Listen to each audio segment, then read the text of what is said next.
Olá, meus queridos! Começando mais um CasaCast. Hoje um CasaCast muito especial, episódio 5 no ar agora. Hoje eu tenho aqui comigo a Yara Marinho. A Yara é casada com Salomão Fernandes, mãe do Felipe, mamãe da Isadora, formada em publicidade e propaganda, empresária e decoradora. Decorou, hein? Temos aqui também o Renato Jaime, que tem mais de 30 anos de profissão. Renato Jaime é DJ, casado, pai de 3 filhos e já tem um neto. Cara, eu tô vendo isso aqui agora, eu tô de cara. O Renato novão demais pra ser bom. 50. Começou novo demais. E tem 2 filhos que trabalham na mesma área, inclusive. Um deles, eu já participei de alguns eventos que ele tava tocando, toca demais também. Cara, o Renato já tem mais de 3 mil eventos realizados. É o DJ mais renomado que a gente tem aqui no estado de Goiás, né? Você pensou em festa grande, você sabe que é o Renato que vai tocar lá, ou o filho dele agora, né? É, o Renato, topíssimo. Pessoal, então, eu vou passar a palavra para vocês agora. O pessoal que assiste o CasaCast gosta muito de história, né? Então eu quero que cada um conte a sua história, da onde que veio isso aí de trabalhar com eventos, né? Da onde que surgiu essa ideia. Eu imagino que não foi assim um dia, acho que eu vou ser DJ. Não foi, né? Deve ter acontecido alguma coisa. A Yara, eu já escutei a história dela num podcast que eu assisti recentemente. Bora fazer propaganda do podcast aqui também. Festa Sem Frescura. Festa Sem Bombando Frescura, aí. dos nossos compadres lá de São Paulo, né, Yara? Amanda e Gabriel, podcast fazendo muito sucesso aí na área de eventos, muito bacana. Quero ser convidado para um churrasco em São Paulo, hein? Amanda, né? Amanda e Gabriel. Um abraço, Amanda. Yara, então vamos começar com você. Fala pra gente de onde que surgiu isso aí de trabalhar com festas, trabalhar com eventos, que ano que foi isso aí. E depois, Renato, já emenda na sequência, mas se tiver alguma dúvida aí, já pergunta pra Yara também. Vamos bater papo aqui, hoje é 3 horas de Vamos programa. Bora conversar. Então, a minha história é uma história bem comum, né? Quando se fala em decoradora, tudo começou... Quando se fala em decoradora de festa infantil, né? Tudo começa, na maioria das vezes, na festa de 1 ano do filho. Foi onde tudo começou. Eu contei essa história lá no podcast do Festa Sem Frescura. Tudo começou quando a Isadora foi fazer 1 ano, faltava ali, ela já estava mais ou menos com uns 9 meses. Eu pensei, vou fazer a festa de 1 aninho dela, bem linda. Comecei a sonhar, já imaginei um tema e comecei a procurar. Na época, acho que a gente já vai começar a interagir agora, Renato. Comecei a procurar na época por um lugar para fazer a festa, por alguém que me atendesse da forma que eu queria. E naquela época, eu acho que o Renato, apesar de ser DJ, totalmente envolvido aí na área de eventos, ele eu acho que vai lembrar que há 10 anos atrás, a gente não tinha não era tudo, o atendimento não era tão personalizado, as festas não eram tão personalizadas, era tudo mais ou menos pronto, né? Às vezes a pessoa chegava ali e falava assim, eu tenho isso, e você modificava uma coisa ou outra e nascia o seu evento, a sua festa. E nessa época isso não me atendeu. Era aquele período de transição das festas prontas para as festas personalizadas, e eu já era formada em publicidade e propaganda, atuava na área de design gráfico, que era uma coisa que eu sempre amei. Na época eu era totalmente apaixonada, estava mergulhada na área de design gráfico. Eu queria desenvolver algumas coisas para a festa dela. E eu fiquei travada, não encontrei nada que me atendesse aqui em Anápolis, assim, da forma que eu queria. Aí eu falei, eu mesma vou fazer a festa dela. E daí por diante não parou. Na época...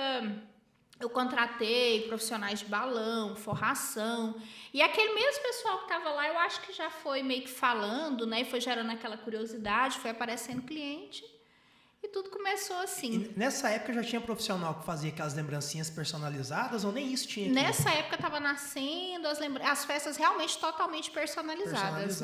Foi nessa época que nasceu tudo. Renato, eu sou da época que o aniversário da gente era decorado com uma garrafa de coca, uma de mirinda, que nem existe mais, do lado do bolo, e cantava parabéns e... Brigadeiro, olho de sogra. Nossa, era bom, hein? E só. E olha lá. Tava bom. Mas em 2010, olha, a gente está conversando somente 12 anos. Olha eu sou novinha nessa área. Então, mas imagina a sua história. Olha a virada que essa área de eventos deu, a modernização que essa área de eventos deu, porque a Yara estava em busca de um projeto que não fosse o que já existia e o que era aceito e bem aceito, que eram projetos padrões. Era um projeto padronizado que se mudava cores, mas o projeto em si, toda a parte estrutural era exatamente igual. E nós, em somente 12 anos, mudamos para uma festa hoje 100% personalizada. Totalmente. A festa, a forração, desde a forração até o guardanapo, ele é único e exclusivo. Único. Né? As pessoas sonham com isso, né? Às vezes não é uma questão de falar assim, de poder aquisitivo, é sonho.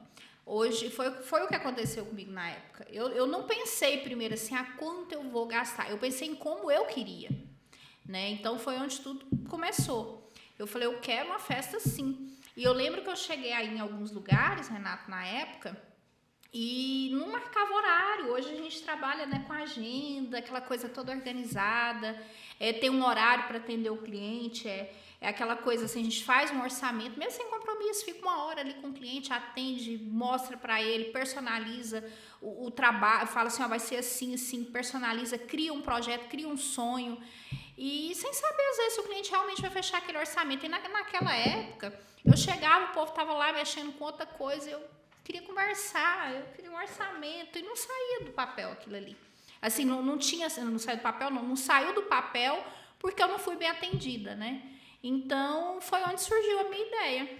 E Ari, nessa personalização de evento, dá um trabalho danado, né? Eu vejo como que é, porque eu já contratei os serviços, né? No meu caso, é bom que sai de graça.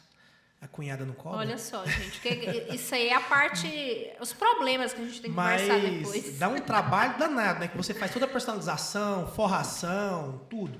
Você já chegou a fazer a decoração, personalização, assim, de todo o ambiente? Quantas festas num único dia?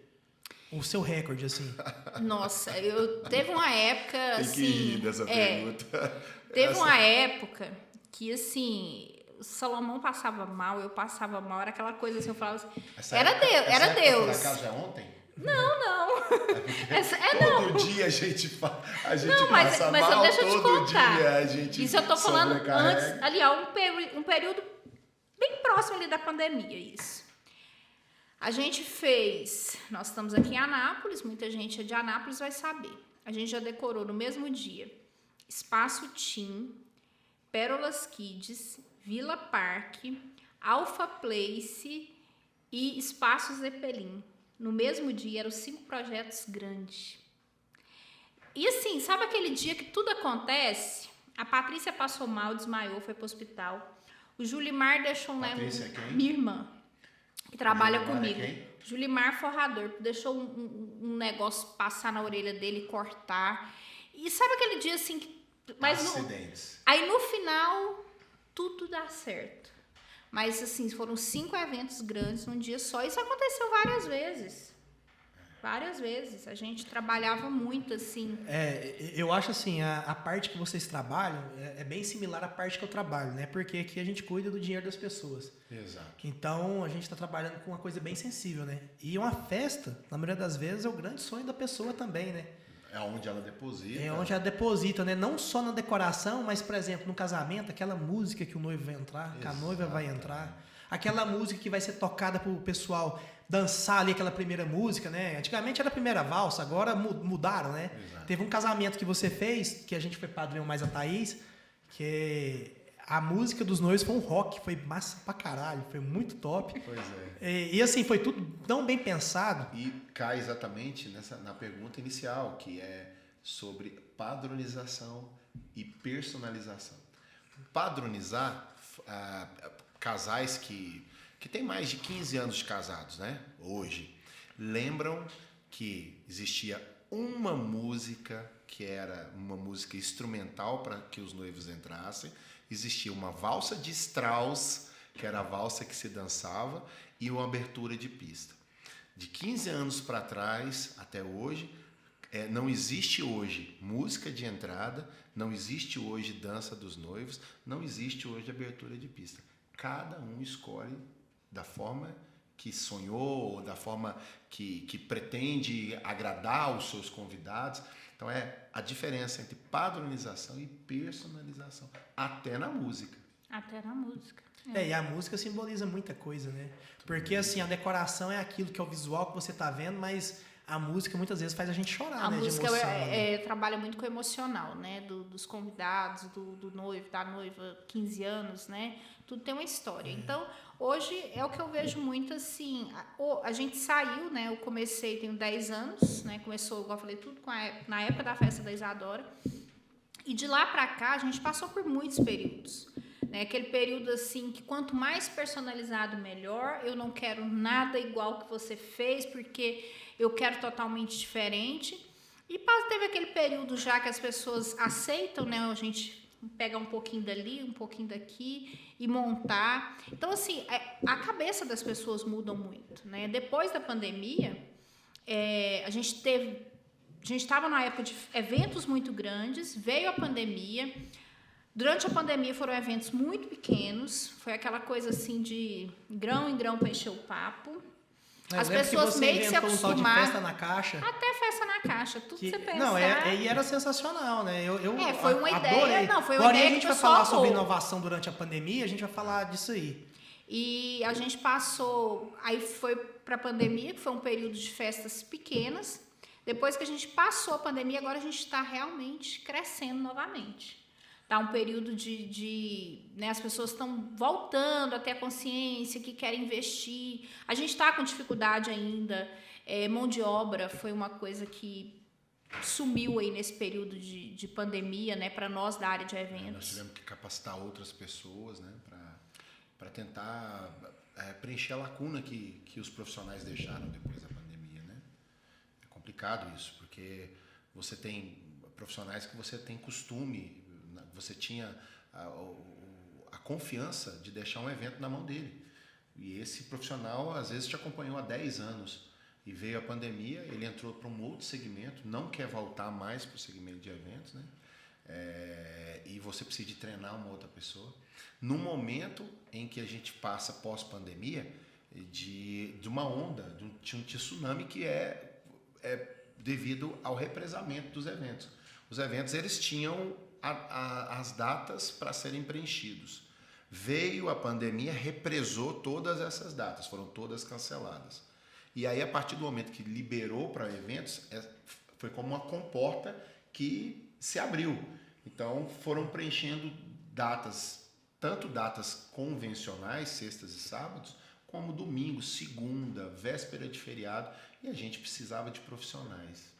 Esse profissional não estava mais com a gente. Então, a partir do momento que não tem profissional, tem a abertura do represamento desses eventos, e você não tem com quem contar, você começa a capacitar profissionais já no evento. Não é capacitando primeiro e colocando esse profissional no evento, é capacitando o profissional no evento. Então, o grau de responsabilidade é muito grande, né? A gente está trabalhando com sonhos. O sonho não mudou. A expectativa ainda é alta. É maior ainda depois da pandemia. Porque a noiva ou a mãe, né, no caso da Yara, a gente está conversando ainda com relação ao nicho de mercado da Yara, a mãe que está fazendo a festa de aniversário, que ela queria fazer de 10 e teve que fazer de 12, porque passaram-se 2 anos, ela quer que aquele sonho seja multiplicado. A potência do sonho aumenta. A expectativa do sonho aumenta. Não é de 10 mais, é de 12. A menina que tinha 10, hoje ela já é pré-adolescente. Ela pensa assim, a eu festa esperei mudou. tanto tempo, né? Então eu quero que esse evento seja maior ainda do que aquele sonho de 2 anos atrás. Só que você não tem aquele profissional de confiança. Aí vem a capacidade do profissional, a capacidade do dono da empresa, o dinamismo e a paciência. Porque você precisa de treinar uma pessoa que você não sabe ainda se ela está preparada para o grau de confiança que você está depositando ali nela. Mas graças a Deus tem dado certo. Né? Tem. Ô, Renato, fala pra gente aí do seu começo, então, né? Você tá devendo aí tem como tempo?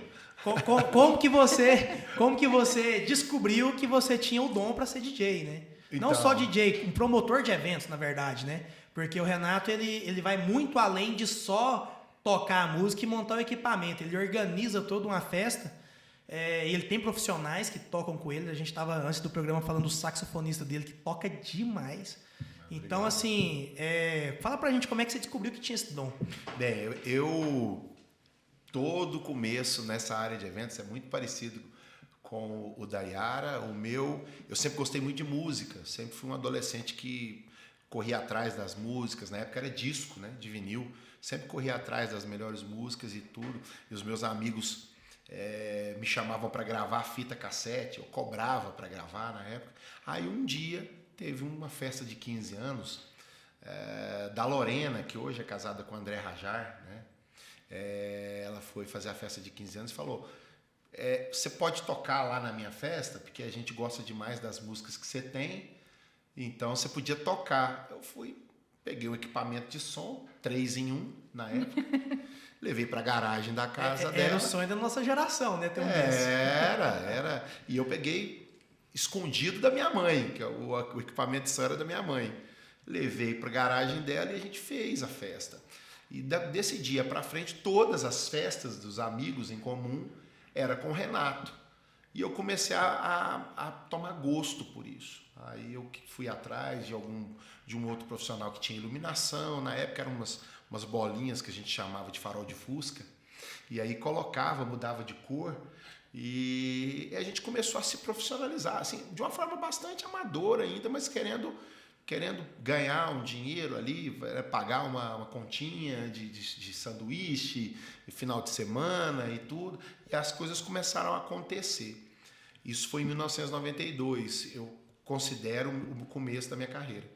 Em 96 foi quando eu fui para a primeira boate, tocar como DJ.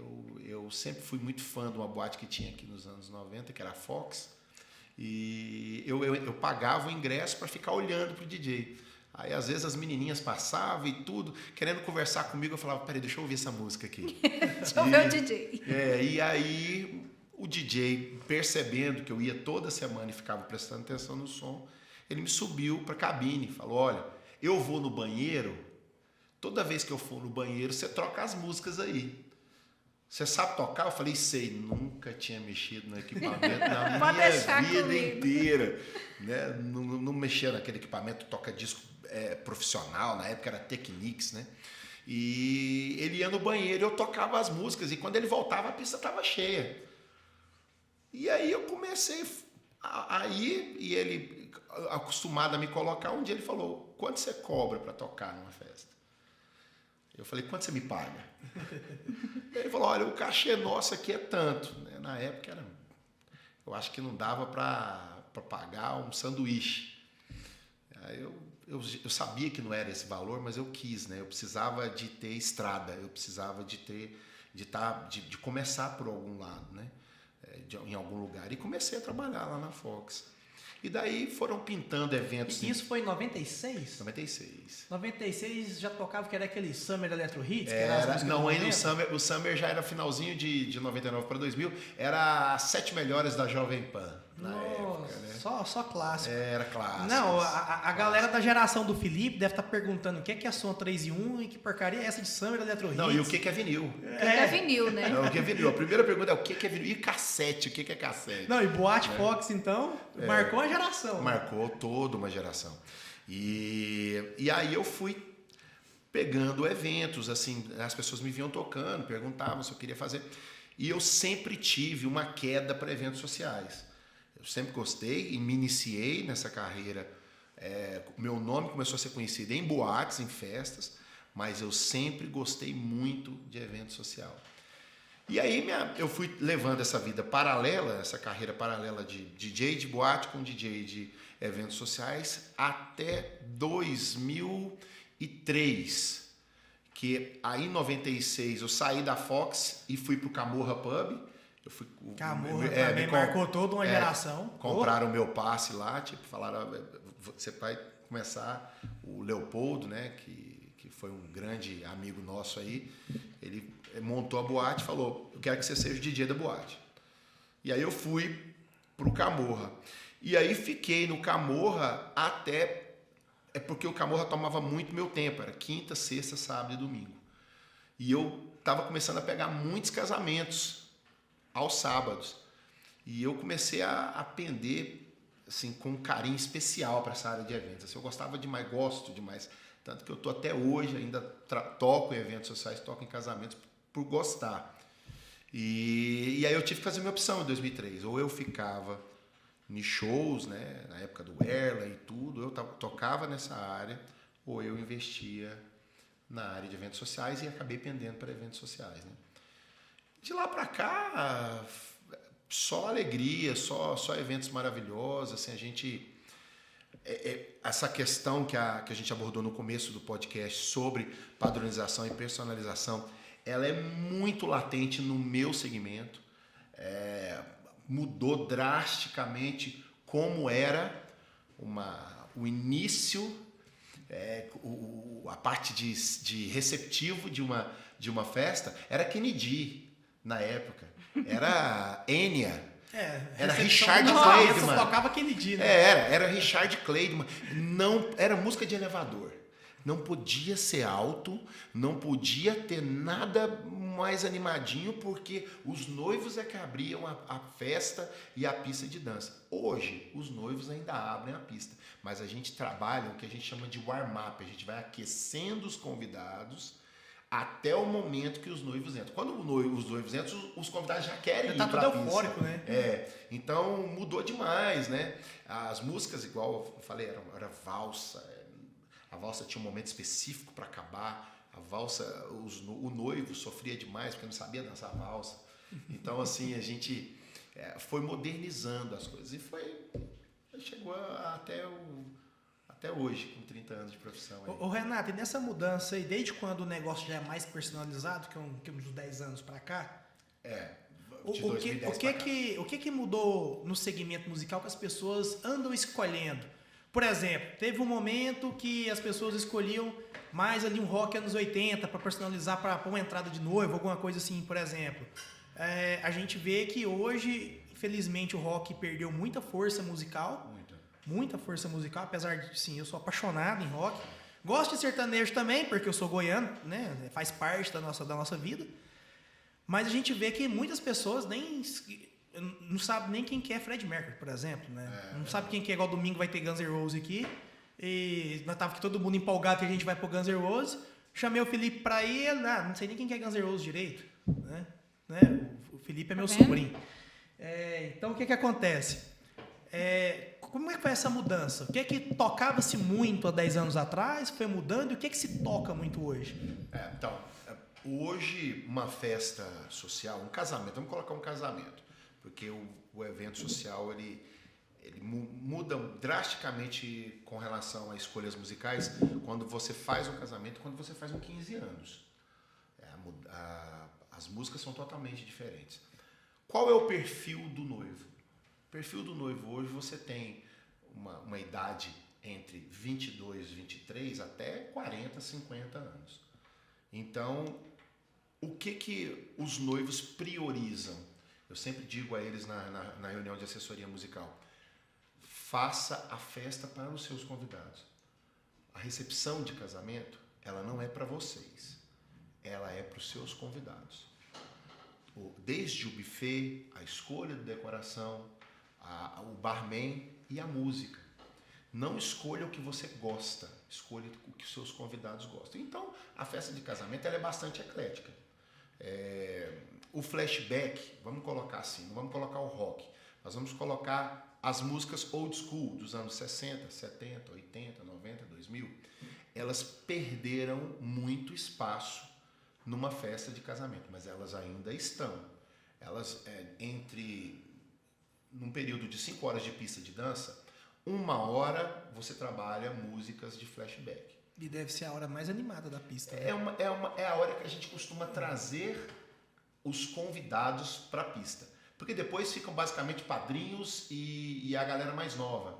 Mas na hora que a gente traz todos os convidados para a pista. Porque quando você trabalha o flashback, quando você coloca as músicas old school, você agrada uma pessoa de 25, mas você agrada uma pessoa de 40 e de 50 anos. Essas pessoas vêm para a pista para dançar. Quando você coloca um funk, quando você coloca uma música sertaneja, não vamos colocar, pontuar estilos musicais. Mas quando você coloca músicas novas, comerciais, você agrada um nicho de público. Hoje existe o sertanejo que você agrada o público mais novo e o público mais velho. O modão, Bruno e Marrone é uma artista que agrada as duas gerações. Já João Gomes não agrada as duas gerações, agrada uma geração. É a geração dos novos, né? Então o que acontece? Os anos 80, os anos 90, os anos 2000, eles têm o seu lugar numa festa de casamento. Não existe possibilidade de você tocar ele num 15 anos. No 15 anos... Sem chance. Um 15 anos, basicamente, são 3 estilos musicais. Funk, música eletrônica e sertanejo. Então, e hoje quase não se tem mais valsa em festa de 15 anos, né? não. São músicas românticas para se dançar com o pai, com o padrinho, né, ou com o avô. Você pega ali um Harry Styles, você pega um Ed Sheeran, você pega artistas, até o próprio Justin Bieber, uma música mais lenta, faz ali a valsa. Que a gente não chama nem de valsa, mas a gente chama de dança. A dança da debutante. E a coreografia sempre tem um funk. É o que elas querem. Igual assim, É o que elas eu querem. lembro quando eu tinha 15 anos, né? E algum amigo ia fazer 15 anos, você ficava torcendo pra ser chamado pra dançar com alguém, né? Quando você não era chamado, você já falava assim, pô, eu sou um dos mais feios dos meus amigos, não fui. Aí você ia, era aquela valsa, né? Aquele um pra lá, um pra cá. Aí, o que acontece agora? Agora eu vou em festa de 15 anos, os meus amigos que estão com os filhos fazendo 15 anos, né? E assim, tinha tempo que eu não ia na festa de 15 anos. Quando eu fui, que eu cheguei lá, que eu vi, o negócio era um funk no 12. E eu olhei e falei assim, pô, o negócio agora tá bem mais animado, né? É o que a juventude escuta hoje. Né? Mas é uma transição natural. A forma da gente especificar os gostos musicais é bastante tendencioso, porque é um cara de 50 falando de uma festa em 2022. Então você tendencia muito, você fala, poxa, não está rolando flashback. Tá, mas por que rolaria? Por quê? Clássicos, sim. Mas nós temos clássico do funk. Tem o Porque Furacão 2000, não? Como é que nos chamava? anos 99. Funk. Era Furacão 2000. Claudinho Bochecha. Se ela dança, eu danço, tem 22 anos, meu amigo. Glamurosa. Glamurosa tem 22 anos. Já é de maior. Aquele então, funk da favela só quer ser feliz. Isso já é rap. Esse é de 95, é né? 96, 97, 98. Você vê tanto que eu entendo, eu já tô confundindo rap com funk. Falar sobre estilos musicais é ser tendencioso. Não tem como. Ritmos musicais, política e futebol, não tem como você não ser tendencioso. Você vai puxar para o que você prefere. Porque você prefere. Mas hoje existe uma luta muito grande para que se permaneça ainda as músicas dos anos 80. Infelizmente. Aí vai para um lado comercial. Você falou, Renato, você não é DJ, você é produtor de eventos. Eu faço uma festa, já vou fazer um jabazinho aqui no podcast, eu faço uma festa só dos anos 80, 90 e 2000. A festa se chama Revival. Ela não... se você demora 2 semanas para comprar o seu ingresso, depois da abertura dos ingressos, você não compra. É sold out, é esgotado. Então, pra galera que assiste o CasaCast aqui não ficar sem, quando vai ser a próxima? Dia 10 de dezembro, no Vila Borghese. 10 de dezembro, galera. Ou seja, na hora que anunciar, menos de 2 semanas tem que correr lá e garantir seu ingresso. As mesas foram 100 mesas vendidas em 4 dias. Então, Renato, tem público? Tem. Tem que saber aonde colocar esse público. E aí você vem fazendo os eventos mais setorizados, eventos de nichos definidos. Eu vou fazer uma festa com o W, anos 80, 90, 2000. Lota. Eu vou fazer uma festa de piseiro. Lota. Qual é o público? Aí sim, são públicos Tem que definir diferentes. o público. Aí são nichos diferentes, são focos diferentes. A festa ela é feita, por exemplo, uma festa de flashback você não vende ela open bar, porque a pessoa não levanta. Por exemplo, você vai com a sua esposa para uma festa, que é open bar. Qual é a possibilidade de você ficar numa fila para você pegar um copo de vodka? 0. É nisso que a gente pensa. Então, o que a gente faz? A gente coloca 30, 40 garçons numa festa para 1.200 pessoas, para que você se sente, ou que você fique em pé na sua mesa e seja atendido por esse garçom e compre o que você quiser beber e comer. E agora, se você faz uma festa dessa para jovem, você não vende, porque o jovem ele gosta de aglomerar, de pagar pouco e tomar muito. Não tem muito aquela questão da qualidade do que é servido. É open bar? Quanto? Você não fala. Agora, O cara não pergunta nem qual que é a cerveja, né? Você não, quer saber se é open bar. Olha só, foi o que eu disse. É open bar? Qual que seria a próxima pergunta nossa? De quê? A de uísque, 12 anos, Não, é open bar? É quanto? O jovem pergunta quanto. Então, existem públicos para os dois segmentos. O casamento, o evento social, ele agrega as duas tribos, vamos colocar assim, no mesmo evento. E a função do DJ é essa, é ser eclético. Um DJ que não é eclético hoje, ele tem um campo bastante limitado. Bastante limitado. Porque quando você vai fazer o evento, você não está fazendo o evento para você, né? É complicado, é igual quando eu vou montar uma carteira de investimento. Eu só gosto de ações. É o que eu gosto, é o que eu tenho na minha carteira. Mas quando eu vou montar uma carteira para um cliente conservador, eu tenho que colocar 0 ações na carteira dele. Porque ele não suporta a volatilidade, então tem que montar uma carteira de renda fixa. É muito complicado. O bom profissional, ele tem que saber separar isso aí, né? Pessoal, vamos falar um pouco agora, já que eu toquei na parte de investimentos, eu quero tocar no assunto agora na pandemia. Por quê? Antes da pandemia, o PIB de festas e eventos movimentava 4,6% na nossa economia. O grande PIB brasileiro ele é movimentado pelo agro, que é mais de 25%, e eventos são 4,6%. Se você olhar o tanto de segmentos que tem, é bastante. Parcela alta, né? É uma parcela alta. E na pandemia, muita gente ficou pensando nos artistas ali que faziam uma live e entrava gente lá, tinha um patrocínio ali de cerveja, um patrocínio de alguma outra coisa.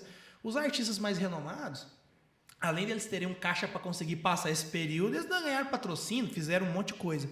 Mas quem trabalhava para esses artistas e o pessoal que trabalhava com festas e eventos penou, né? Porque a gente ficou, foi um ano... Exatamente 1 ano e 4 meses. 1 ano e 4 meses, né? A gente teve ali um período que não podia ter nada, depois liberou uma festinha para 15 pessoas. Mas sem pista de dança. Sem pista de dança. Né? Então, assim, a gente teve que... A gente não, né? Vocês, no caso. Tiveram que se reinventar, né? Mas o seu raciocínio é perfeito. Nós fomos congelados e alguns segmentos dentro do segmento de eventos foram sendo liberados gradativamente. Foi gradativamente. E totalmente congelados. A minha área, por exemplo, ficou congelada. Porque a liberação era para microeventos, para alimentação e decoração. A parte de entretenimento foi totalmente vetada. A gente tem até um exemplo na empresa, que é a Show 3, que é o código da ação. Estava até dando uma olhada nela ali. Ela caiu 85% no período da economia.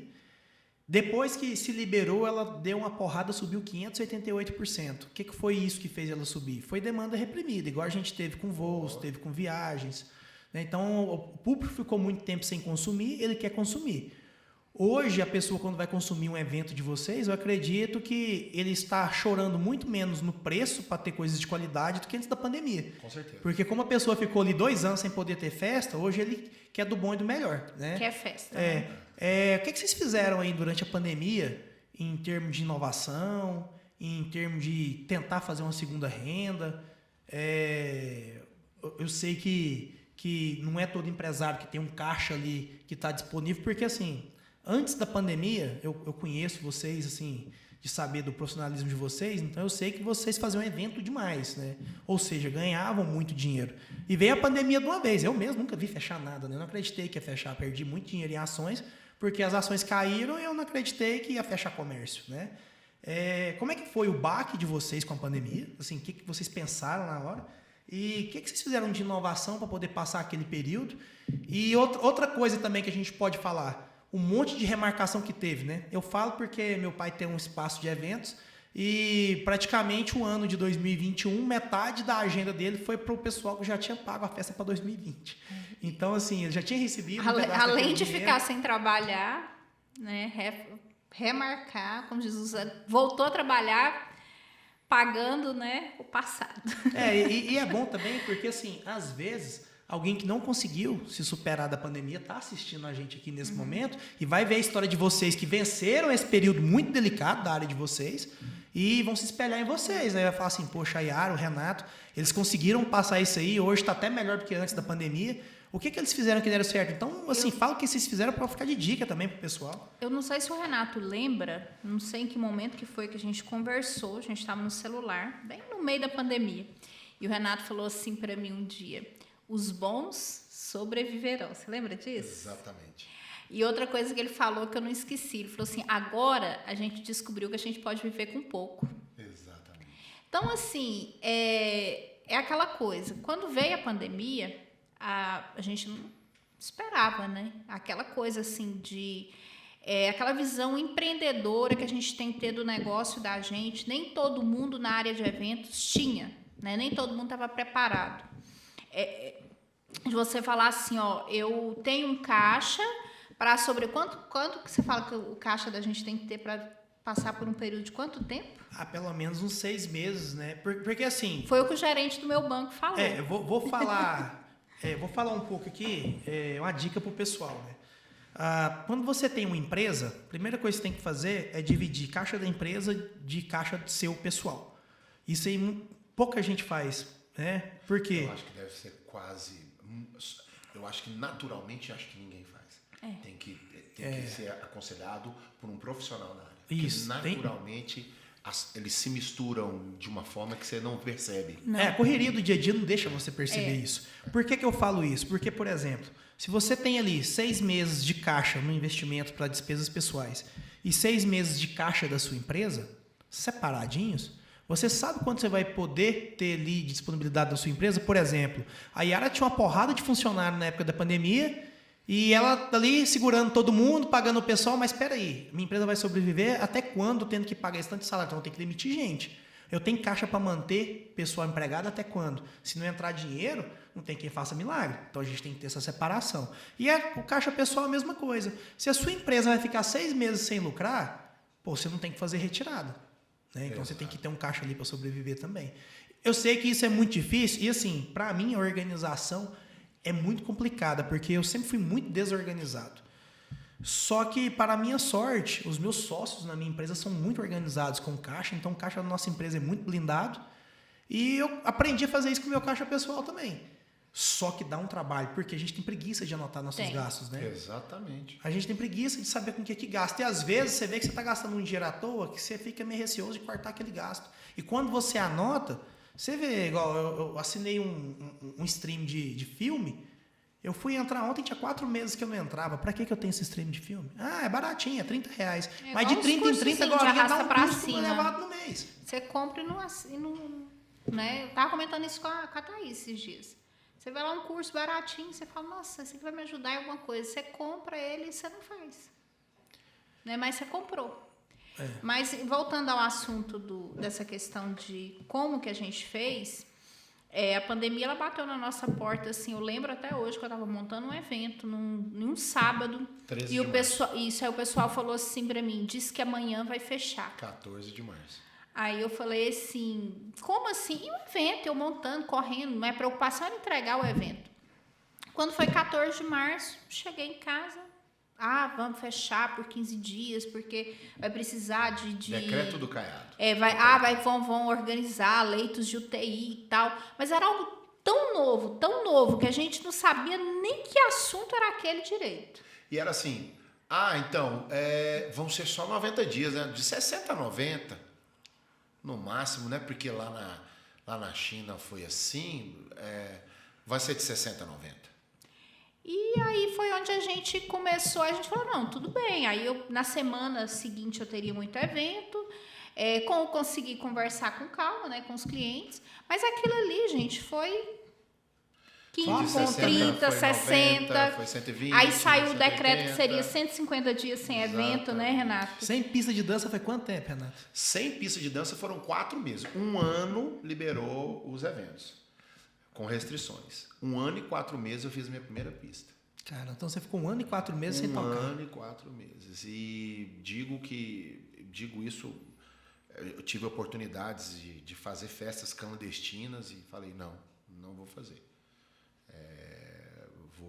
No dia que for o dia correto para liberação, eu vou estar com o meu equipamento, tocando e tudo, mas antes disso não.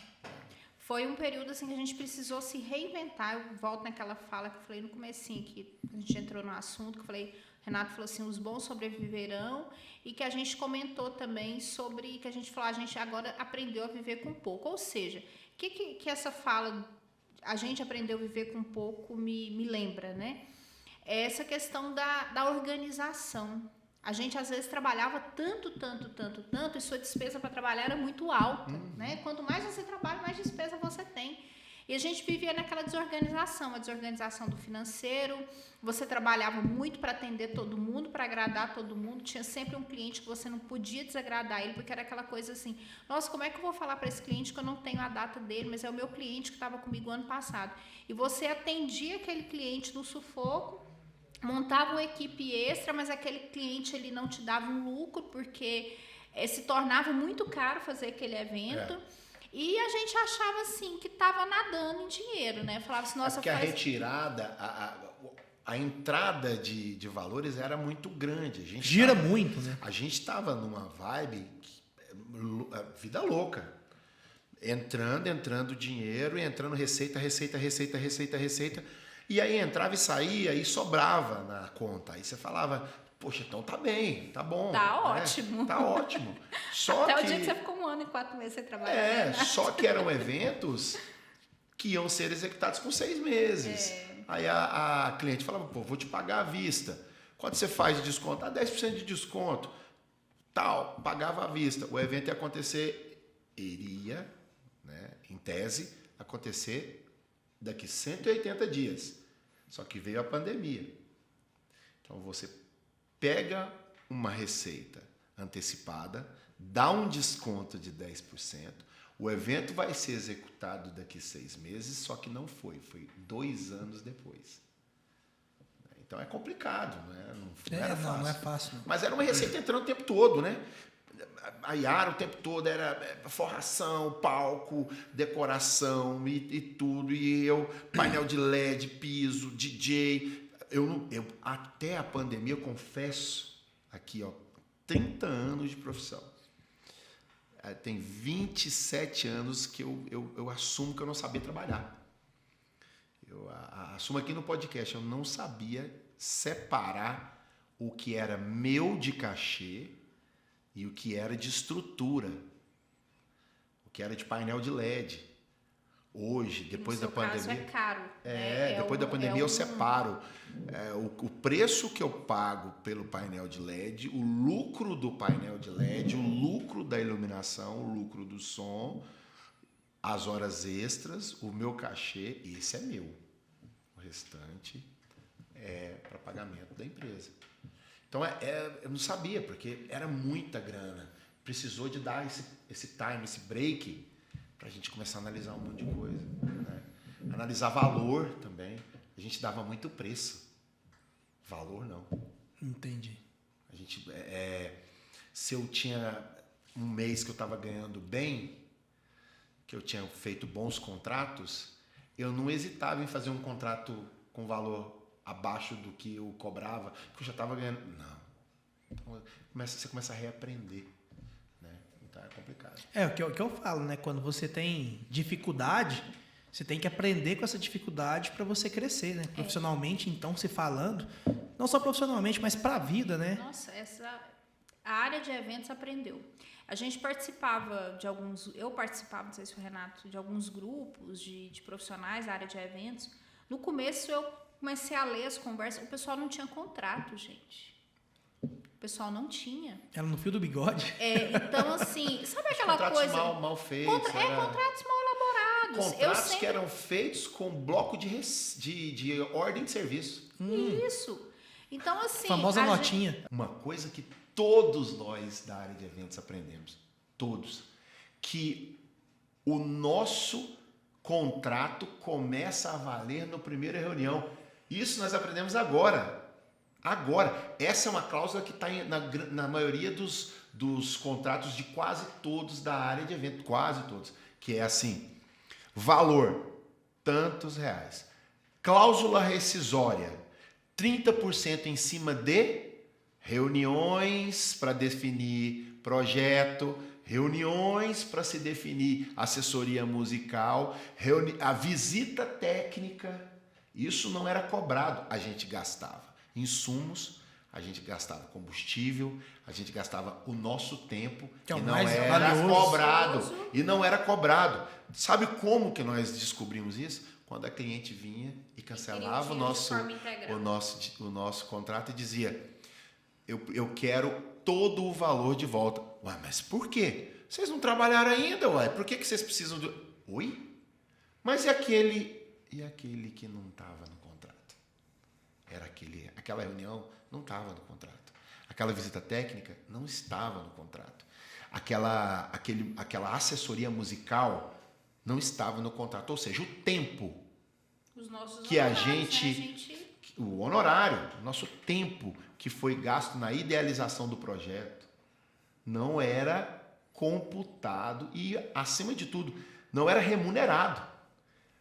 Hoje, a partir do momento que a pessoa senta na sua frente, no seu escritório e fala: eu quero fechar um contrato com você, tudo isso é contabilizado.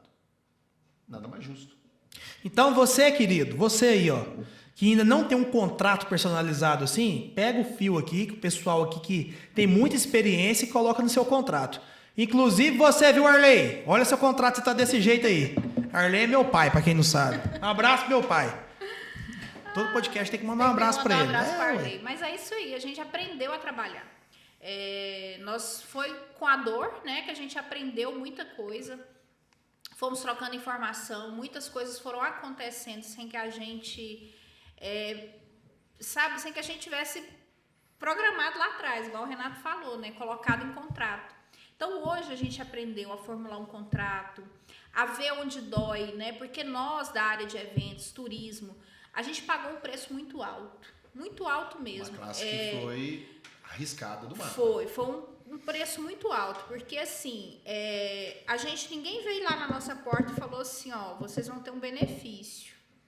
Financiamento é muito fácil você fazer, financiamento ele tem prazo para vencer, ele tem juro e você vai pagar como?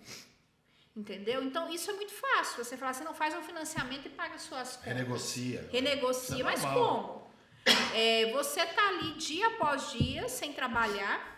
Muitas pessoas tinham a única fonte de renda, por exemplo, eventos. Hoje aqui em Anápolis, aquele trabalho, aquela empresa familiar, né? Muitas pessoas, às vezes, de buffet, a família toda estava envolvida, eu estava com a minha família toda envolvida. O Salomão tinha saído do trabalho dele já há algum tempo para a gente trabalhar junto com eventos. Porque que dia na vida que a gente ia falar assim, vai vir uma pandemia e vai fechar o nosso negócio? Não, a gente achava que estava trabalhando da forma correta. A bem da verdade é que o governo federal liberou algumas um dinheiro, né, na nossa área. A lei, se não me engano, chama Almir Blanc, alguma coisa assim. Foi liberado um valor, uma verba, para tentar, para que nossa área sobrevivesse. Mas essa verba não chegava na gente, porque a gente não era profissional. Nosso segmento era muito amador.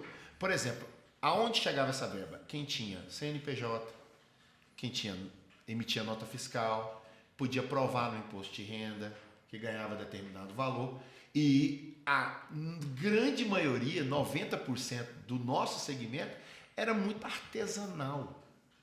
Então, olha, Renato, e teve um dia que uma amiga minha, a Elza Cavalcante, professora, me ligou e falou: Renato, a verba vai voltar para o governo federal porque não estão conseguindo beneficiados. Vai voltar essa verba, você não tem como. Eu falei, não tem jeito, eu não tenho como provar esse tanto de exigência que o governo pediu. Eu posso provar que eu sou DJ, eu posso provar que a minha empresa existe, mas esses outros itens aqui eu não tenho. Então, quer dizer, até nisso a gente aprendeu hoje a ser mais profissional. Eu conheço 30, 40 empresas que viraram microempreendedores depois da pandemia, que começaram a ter contratos blindados depois da pandemia, mas precisaram de sofrer a lacuna, o espaço de estar paralisado e nesse espaço paralisado, os cancelamentos, e depois que voltaram, depois que começou a voltar gradativo, a pessoa fala assim, não, eu quero que você preste o mesmo serviço com o valor de antes. E a inflação do período, né? Exatamente. Então, hoje a gente aprendeu muito. Mas a Yara estava falando o que ela fez para se virar aí. Deixa eu só passar alguns números aqui para aproveitar o gancho. Desde a chegada da Covid-19, o setor deixou de faturar só em 2021 pelo menos 140 bilhões de reais. E demitiu cerca de 450 mil pessoas. O nosso setor anualmente paga 4,65 bilhões em impostos federais, ou seja, tanto que é importante, né? 75 bilhões em consumo e 2,97 bilhões em massa salarial, ou seja, um setor que emprega demais, né? Aí aqui a gente tem outros dados aqui, que eu peguei aqui na internet, no site do Exame. Em 2022, o que a gente teve até maio, que foi até o que eu consegui achar aqui numa pesquisa rápida de Google, a economia já aqueceu, já está fazendo 50% mais de faturamento em eventos que 2021. Com certeza esse número, eu acho que até o final do ano dobra, porque esse aqui é o número de até maio, né? De maio para cá, para você ver só o que vai movimentar o Rock in Rio esse ano, né? Esse final de ano a gente vai sentir mesmo o evento sem a pandemia. Exato. Esse final de porque ano até ano passado ainda tinha gente que tinha muito medo, né? Tinha. Hoje quase ninguém... Hoje, assim, já virou normal se conviver em um mundo sem Covid. Não é que não tenha Covid. É que hoje as pessoas a maioria já não usa mais máscara. A última onda de Covid que veio mais fraca, né? Então, mais foi uma infecção de garganta. Logicamente, a gente tem que se cuidar e muitas pessoas vão pegar essa nova virose aí e, infelizmente, vão morrer. Então, tem que se cuidar. Mas está bem... Como em qualquer doença. Isso, mas está bem mais tranquila do que era aquela primeira onda, né? Que infelizmente matou um monte de pessoas próximas a gente, né? Graças à vacina, né? Graças à medicina. Isso, muito importante, né? A gente viveu um período igual... A gente tinha, né? A gente ouvia muito nos grupos, o pessoal falava assim, tem que liberar a pista, né, Renato? Mas nessa fase que o pessoal falava às vezes em liberar a pista, eu acho que não tinha nem a vacina ainda, o pessoal queria. Mas era aquela coisa, o anseio, né? A vontade de trabalhar. O brasileiro já é historicamente muito festeiro, né? Então, sem sombra de dúvidas, o país que mais investe em festas no mundo inteiro. Não existe país que se invista tanto dinheiro em festas sociais do que o Brasil. O Líbano se investe muito em festa. E a gente aqui em Anápolis, em especial, a gente tem, além de a gente ser brasileiro, a gente tem influência libanesa muito forte. Então, isso veio de gerações para... Quando eu comecei, eu fazia festas basicamente para a colônia sírio-libanesa, aqui de Anápolis, que eram as grandes festas. Então, hoje, a gente... normalmente, o brasileiro gasta muito, o goiano gasta muito. O goiano investe em festas faraônicas. Eu fui uma vez em São Paulo conversando numa feira de música, de equipamentos eletrônicos, e eu conversando com o rapaz que tinha uma loja na Santa Efigênia, o cara falou, você é de Goiás? Meus maiores clientes hoje são de Goiás. Eu olhei e falei, mas shows grandes a gente tem em São Paulo, a gente tem no Rio de Janeiro. Mas grandes eventos sociais nós temos em Goiás. No Rio de Janeiro não se faz eventos do porte dos eventos de Goiás. Eu comentei isso no podcast que eu gravei lá com o pessoal de São Paulo. Fala o nome da empresa lá, faz a propaganda, que agora nós vamos falar das feiras que você decora em São Paulo. Sim. Então faz o jabá do pessoal aí. É o podcast do Festa Sem Frescuras, né? Eu tava falando aqui, eu falei lá com eles o seguinte, que a gente...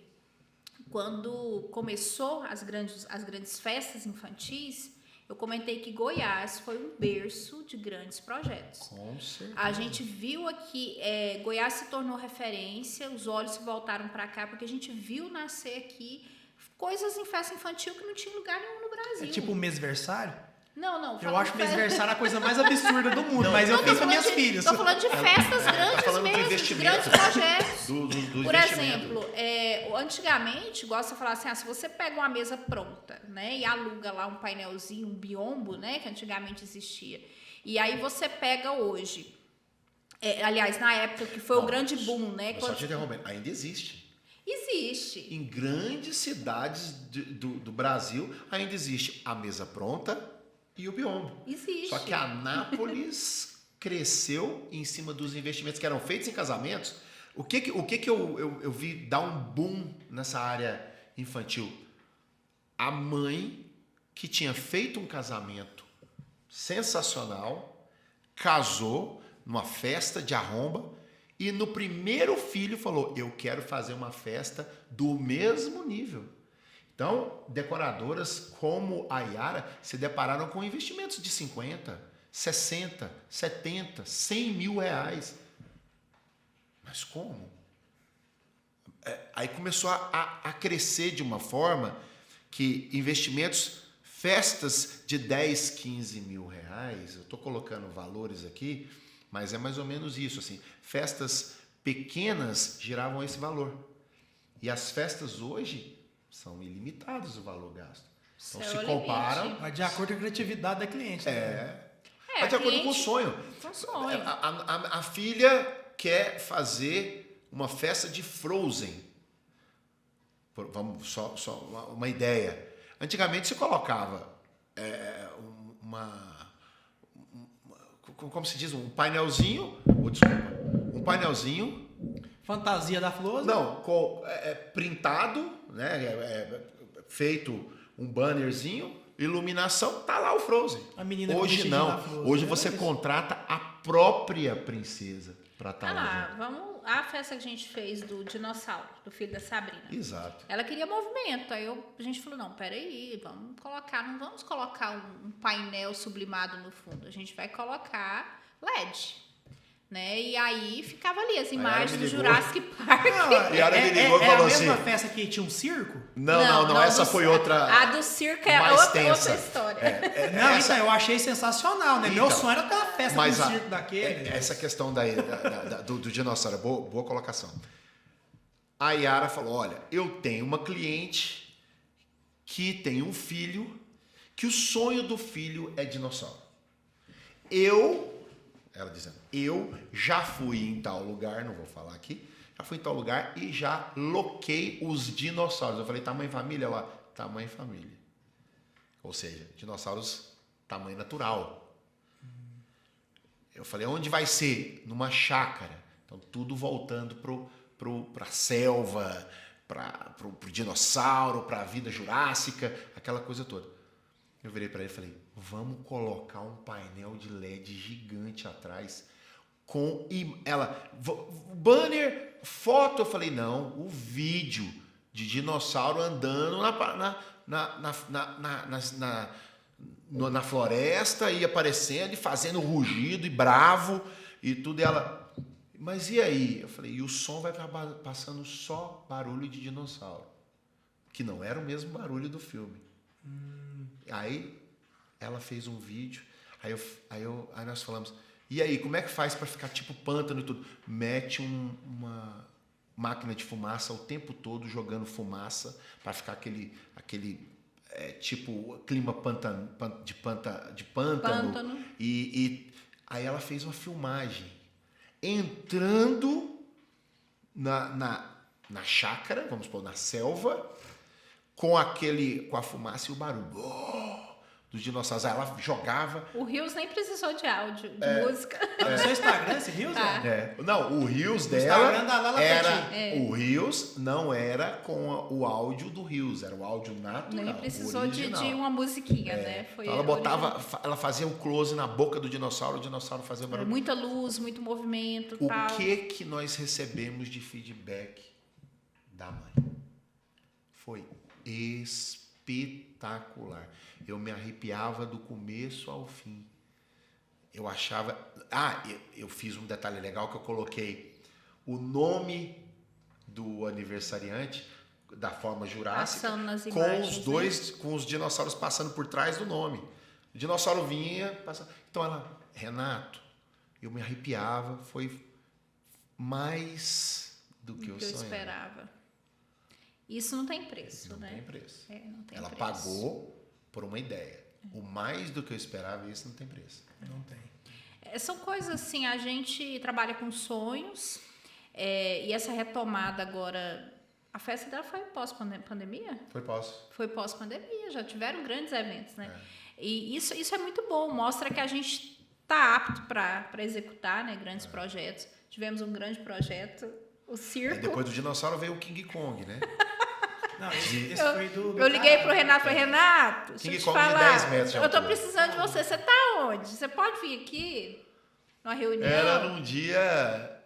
Era num domingo, não, era na segunda-feira. Na segunda-feira, Falei, o que você tá fazendo? Sobe aqui, que eu tô com o homem aqui, tô mexendo com o circo aqui. Tô indo aí, cara. Aí o Renato subiu, eu falei assim, Renato, é o seguinte, nós vamos fazer um circo. Primeiro ela falou, nós vamos fazer 2 festas. Eu falei, aonde? Aqui. Eu falei, como? Então, a festa interna vai ser DC Comics com Marvel e o Homem-Aranha, o Homem de Ferro, teve a parte o interna, Superman, né? Mas aqui já vai ser bem tranquilo, 70 metros de piso. Eu falei, quanto? 150. Não, 70 metros quadrados de piso, de piso de microlâmpada. Eu falei, é quase todo o estoque que a gente tem na empresa. Ele falou, 70 metros quadrados de piso. Foi 70? Mas é bem simples essa parte. Eu já estava esperando. Eu falava, o que vai vir lá de fora? Ela, então, aí aqui fora, nós vamos ter um circo. Então, eu preciso que você faça toda a iluminação que um circo tem. Eu falei, beleza, como é que eu vou saber? Eu vou no circo amanhã.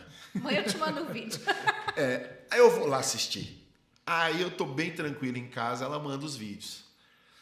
Tudo sincronizado. Qual que era a altura do ground?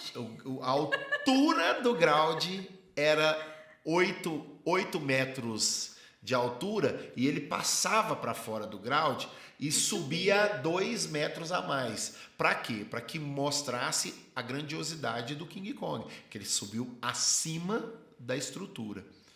Aí ela mandou os vídeos e falou, então é isso aqui que eu vou querer. Eu falei, tá bom. E isso você foi no circo lá em Brasília? Foi lá. Eu fui em Brasília e aí quando a gente começou a negociar, o circo estava em Brasília e ele foi para Goiânia. Aí eu fui em Brasília e fui em Goiânia. Primeiro eu fui em Brasília para fechar negócio, porque o homem não acreditou que a gente queria fechar negócio. Não, mas... Porque capaz que nunca recebe essa proposta, ele né? falou assim, como que eu vou desmontar o circo? Aí lá em Brasília ele mostrou, ele falou assim, olha, o King Kong ele não sai daqui de dentro com essa tenda montada. Ele falou assim, você quer mesmo? Eu falei, quero. Aí eu falei, vamos ver quanto que é. Aí lá, na E o hora King que Kong era só uma das atrações. Uma das atrações. Teve o Globo da Morte com 4 motos. O Globo da Morte... Trouxeram o Globo da Morte. Trouxeram ilusionista. Trouxeram uma parte que eu achei espetacular, que é a parte... O filme Rei Leão, de tamanho natural.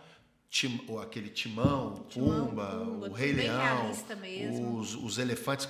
E detalhe, circo não existe mais animal. Então, o elefante, quando ele apareceu, era de uma... Ele era enorme, coisa mais linda, né? Eu, por exemplo, eu filmando e pessoas no meu direct, esse elefante é real? Eu falo, não pode, é proibido. Né? Qualquer tipo de animal selvagem hoje em circo. Foi muito lindo. Então, foi assim, espetacular.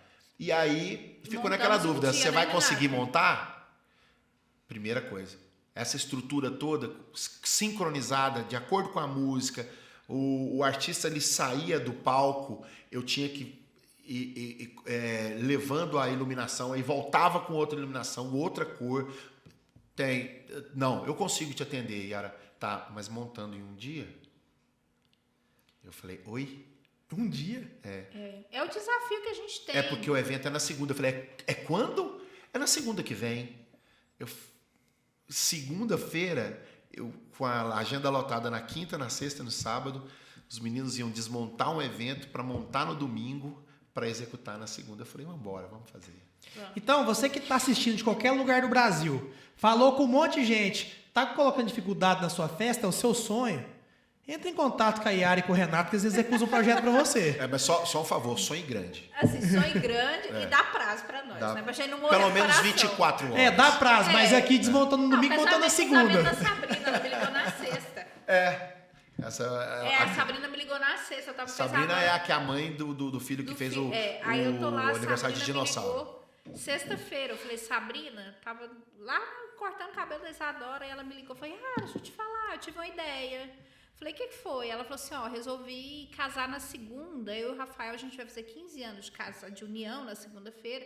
E a gente resolveu, porque a gente não tem a bênção religiosa, a gente quer a bênção. Isso na sexta. Aí Maravilha. Aí eu falei assim, aí eu falei pra ela, tá bom. Aí eu falei pra ela, tá bom, Sabrina. Aí o que eu imaginei? Eu imaginei daqui 15 dias, 20 dias, na segunda-feira. Não, eu sabia, ela me falou que era na próxima, mas eu já imaginei. Eu imaginei uma mesinha, um bolinho pra tirar foto, alguma coisa de flor atrás. Aí ela falou assim pra mim, sabe a Estância São Pedro? Pois é, vai ser lá. Eu falei, Sabrina, peraí, deixa eu entender, o que você quer? Ela, você pode, vamos lá, vamos. Já falei com o Renato. Aí vamos lá. Cheguei lá, ela falou, sabe, eu quero um pergolado cheio de flor, eu quero isso, eu quero aquilo. Eu falei, Sabrina... Falei, onde é que a gente vai conseguir comprar? Comprar flor sexta-feira. Era sexta-feira pra segunda. Nossa, sexta pra segunda. Aí eu falei, tá. Aí, como se diz, o Renato falou, aí o Renato me ligou, Yara, e aí, como é que vai ser? Eu falei, Renato, eu ainda tô descobrindo. vamos descobrir junto como é que vai ser o evento. Mas então, esses desafios, eles dão adrenalina pra gente. A gente sair do convencional nos dá mais energia.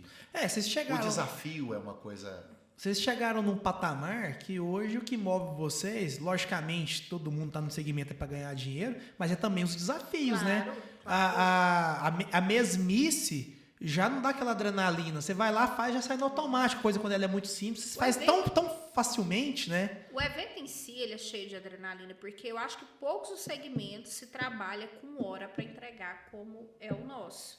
A costureira, ela pode atrasar a roupa e entregar amanhã. O mecânico, ele fala assim, vai te entregar o carro amanhã. Às vezes você tem uma reunião com o seu cliente, você adia e fala assim, não, amanhã eu faço essa reunião e fecho o seu negócio. Mas nós não, a gente trabalha com hora. Não tem outro minuto. É tipo assim, o evento começa às 20 você não tem que estar lá dentro mais com nenhum parafuso. Às 20 tem que estar tudo lindo, acontecendo. Ô Yara, fala um pouco pra gente também das suas experiências que você teve, que você... Já tem quanto tempo você é convidada para fazer a montagem daquela feira que tem lá em São Paulo? Da Anabê Casa já tem 4 anos. 4 anos. Fala pra gente como é que foi encarar o primeiro desafio de montar, porque até então você era uma decoradora regional e agora você é uma decoradora nacional, né? Na verdade, quando eu recebi o convite, né, a Lune hoje no meu pensamento e de muitos decoradores, é a importadora que mais oferece produtos exclusivos para festa. Tipo na linha de bandejas, objetos de decoração. Então, eu já ia para a feira como visitante, né? Aquela coisa de sonhar. Chegava lá no stand da Lune, não posso comprar tudo que eu quero, né? Mas era aquele desejo, né? E sempre a Lune, como várias outras importadoras, eles tinham os decoradores que faziam, né? Aqueles decoradores referência no Brasil que decoravam o seu estande. Então você ia e sonhava. Eu olhei um dia e falei, nossa, já pensou assim um dia? Mas é aquele sonho muito distante. E um dia, do nada, eu abri meu Instagram e tinha uma mensagem da Amanda, né? Sócia da Lune.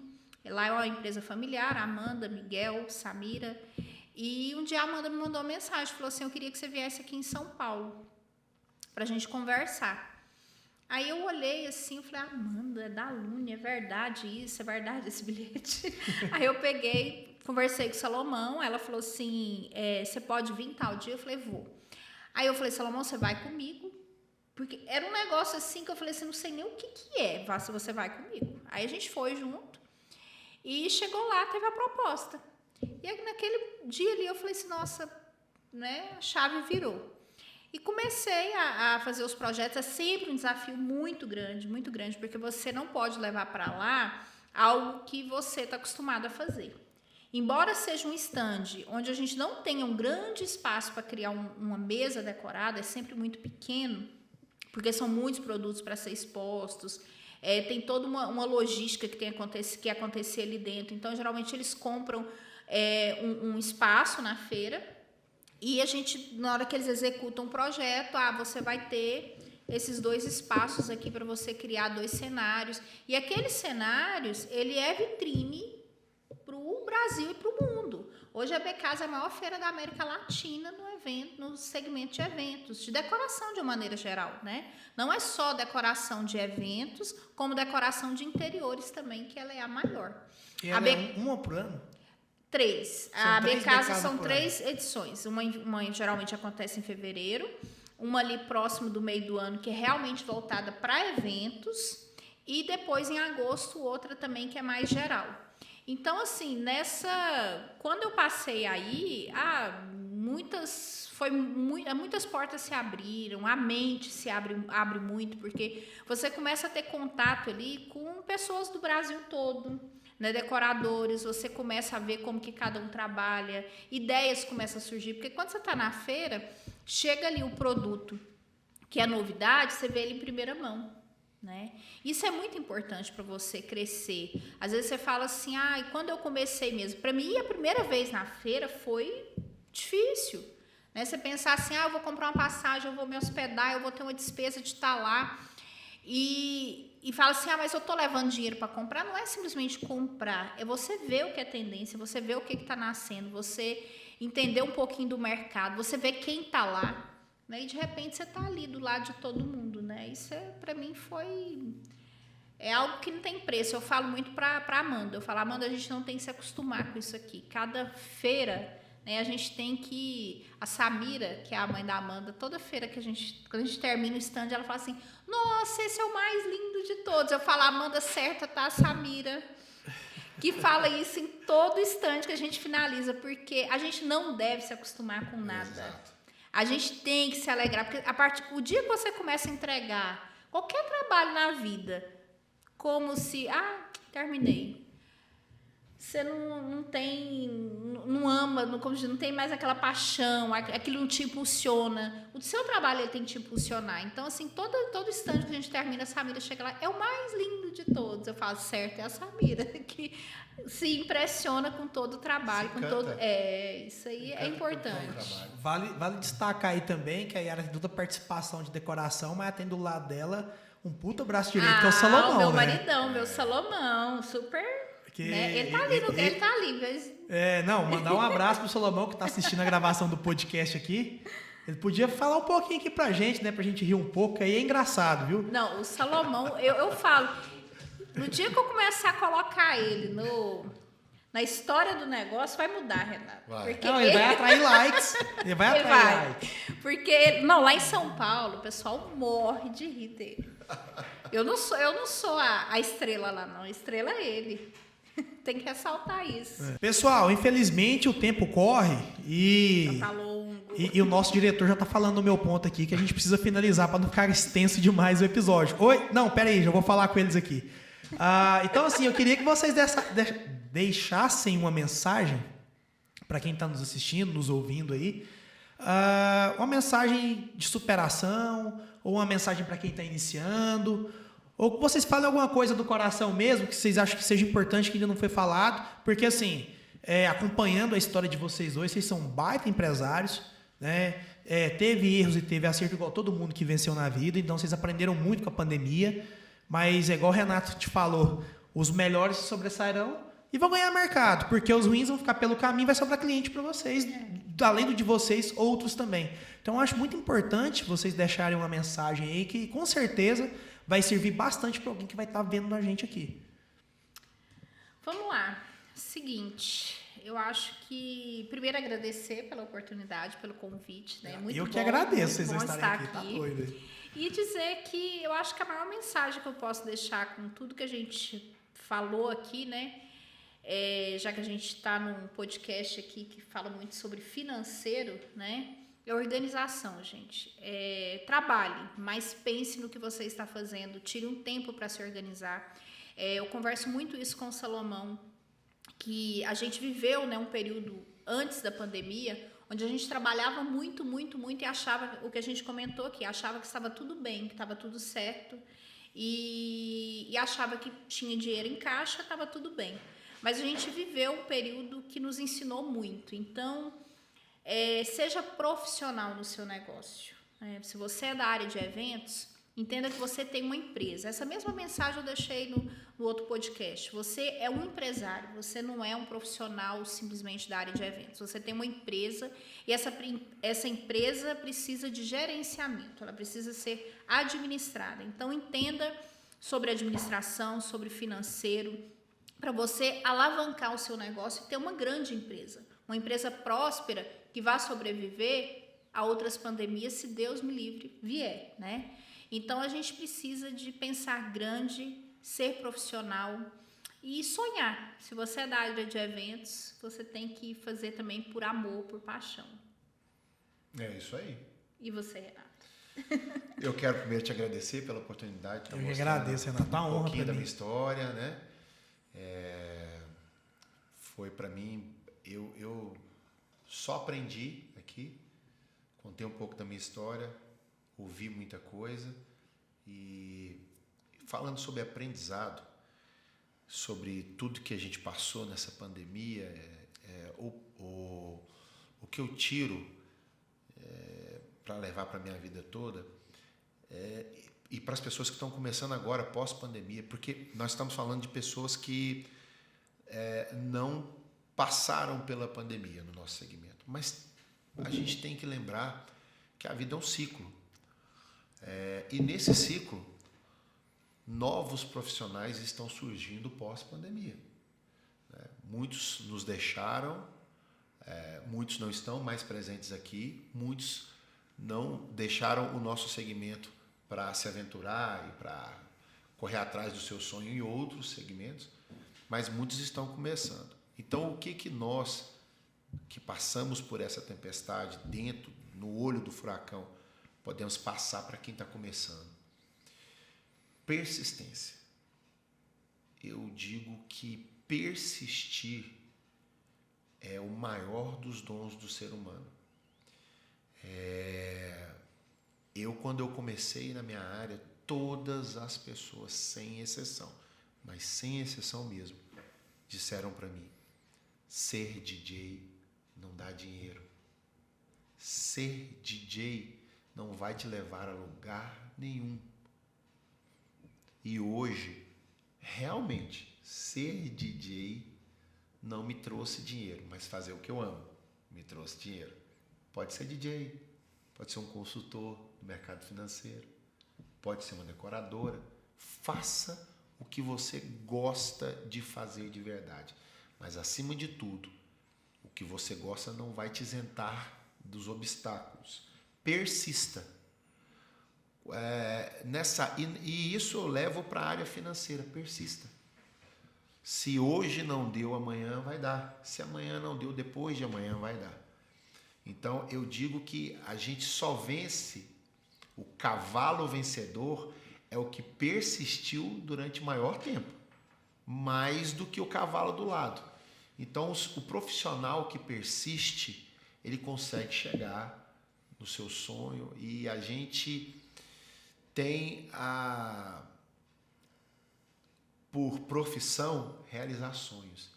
Mas quando a gente realiza o nosso próprio sonho, é aí que eu digo que a gente chegou no lugar mais alto onde a gente poderia chegar.